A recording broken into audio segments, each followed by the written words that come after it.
हाय दोस्तों, कैसे हैं आप सभी लोग। जय हिंद जय भारत। हमारे इस channel science with Shiv Shukla में आप सभी का स्वागत है। आज मैं आप लोगों को पढ़ाने वाला हूं साबुन तथा साबुनीकरण, जो कि हाई स्कूल में जो साइंस का सब्जेक्ट है उसमें सबसे इंपॉर्टेंट टॉपिक है, ये माना जाता है, जो कि इस बार 2024 के बोर्ड एग्जामिनेशन में आने का 90% चांस है कि 90% चांस है कि आएगा ही आएगा। प्रत्येक वर्ष हर साल पूछा जाता है साबुन किसे कहते हैं, या मृदु साबुन या कठोर साबुन में क्या अंतर होता है, मिसेल किसे कहते हैं। तो इस बार जो साबुन और साबुनीकरण क्या है, इसके आने की चांसेस ज्यादा है। इस वजह से मैंने इस टॉपिक पर वीडियो बनाया, जो कि बहुत ज्यादा इंपॉर्टेंट है।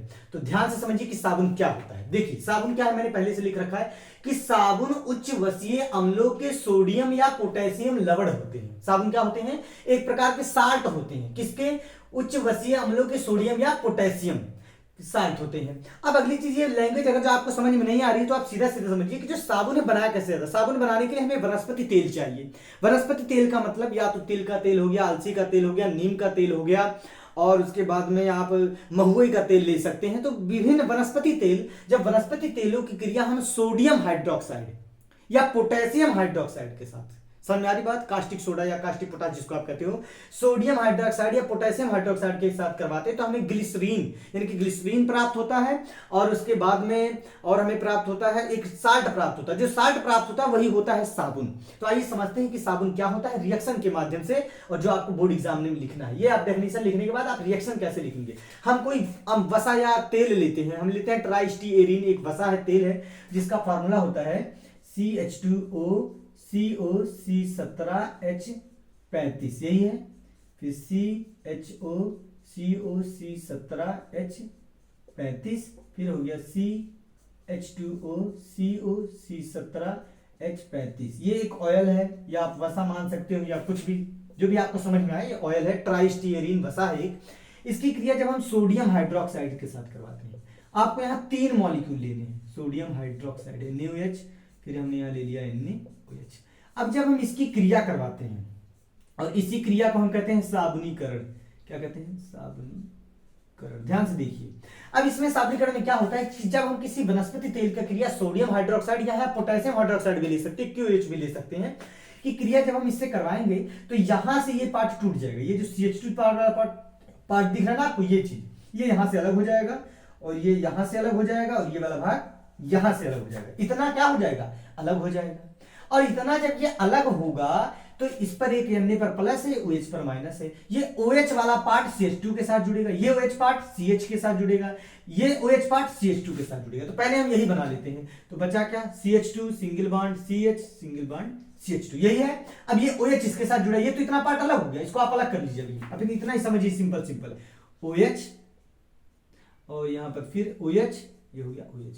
यही आपका ग्लिसरीन। क्या है आपका? ये ग्लिसरीन है, या जिसको आप ग्लिसरॉल भी कहते हैं, कहीं ग्लिसरॉल लिखा रहता है, ग्लिसरॉल, यही है। अब उसके बाद में एक प्रोडक्ट और बना है, जो साल्ट है, जो साबुन मेन है क्या?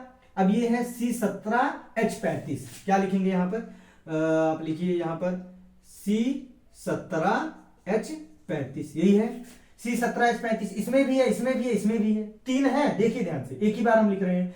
उसके बाद COO, देखिए COO, क्या लिखे? C17H35 COO, यही चीज तो है। ये मैंने इसको रीअरेंज करके ऐसे लिख दिया। और बचा क्या? ये जो अन्य भाग है, ये निगेटिव पार्ट होता है, यहां जुड़ गया ये। और ये कितने हैं? 1 2 3। और सोडियम में कितने हैं? 1 2 3। आप यहां लिख दो 3। तो मैं श्योर हूं कि आपको समझ में जरूर आया होगा। ये प्लस का साइन है। तो क्या क्या आपने समझा? आप इसको मैंने यहां पर लिख दिया, थोड़ा कोई दिक्कत नहीं है, आप यहां लिख दो, यहां लिख दो, कोई बात नहीं है।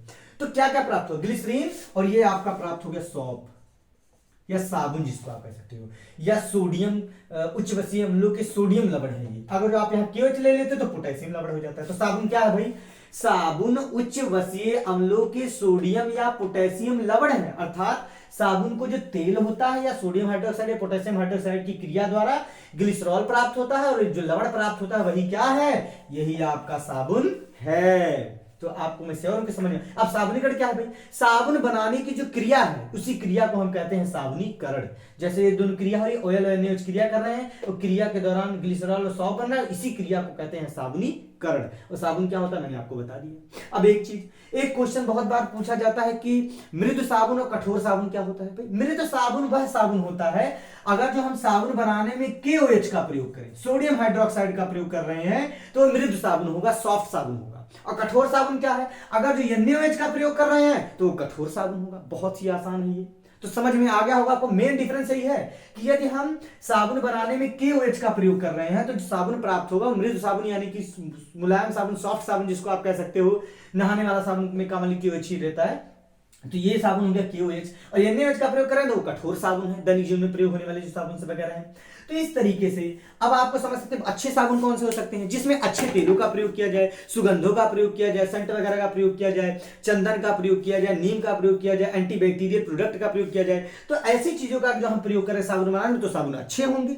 और आप लोग तो जानते ही हैं कि हमको कैसा साबुन यूज करना चाहिए, जिसका TFM यानी कि टोटल फैटी मटेरियल जिसका 76% से अधिक हो, हमें वही साबुन केवल यूज करना चाहिए। आपको साबुन यूज करने से पहले देखना चाहिए नहाने वाले साबुन पर कि अगर जो इसका TFM 76% से कम है तो वह साबुन आप बिल्कुल यूज ना करें, क्योंकि वो टॉयलेट सॉप होता है, वह टॉयलेट करने के बाद हाथ धोने के काम आता है, ना कि नहाने के काम। गांव में अब या कहीं आप कहीं भी देखते हैं तो ज्यादातर लोग 10 रुपए वाला लाइफबॉय यूज करते हैं, जो कि टॉयलेट सॉप है।